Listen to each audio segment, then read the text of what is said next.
মানবতার সংগঠন বাংলাদেশ জামাত ইসলামী নগরকান্দা উপজেলার অন্যতম শাখা তথা তালমাই ইউনিয়ন শাখা কর্তৃক আয়োজিত আজকের এই কর্মী সমাবেশে এখনই শুরু হতে যাচ্ছে।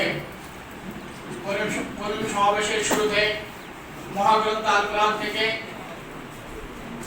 তেলাওয়াত করছেন তালমাই ইউনিয়নের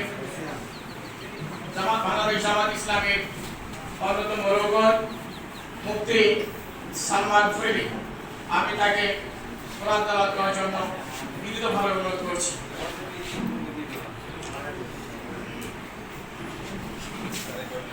আসসালামু আলাইকুম।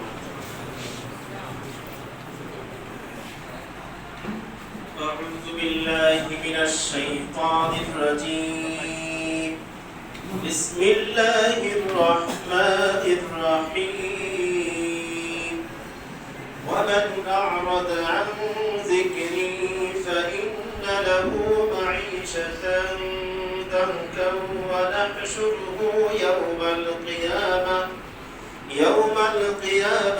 أعمى قال رب لم حشرتني أعمى وقد كنت بصيرا। আমি বিতাড়িত শয়তান থেকে আল্লাহ তাআলার কাছে আশ্রয় প্রার্থনা করছি। শুরু করছি মহান দয়াময় আল্লাহ তাআলার নামে। ইরশাদ হচ্ছে, যারা আমার কোরআন থেকে মুখ ফিরিয়ে নেবে নিশ্চয় তাদের জন্য রয়েছে সংকীর্ণ জীবন এবং পরকালে আমি তাদেরকে অন্ধকারে উঠাবো। হাসরবাসী তখন বলবে, আমাকে কেন অন্ধকারে ওঠানো হলো? আমার তো চক্ষু ছিল।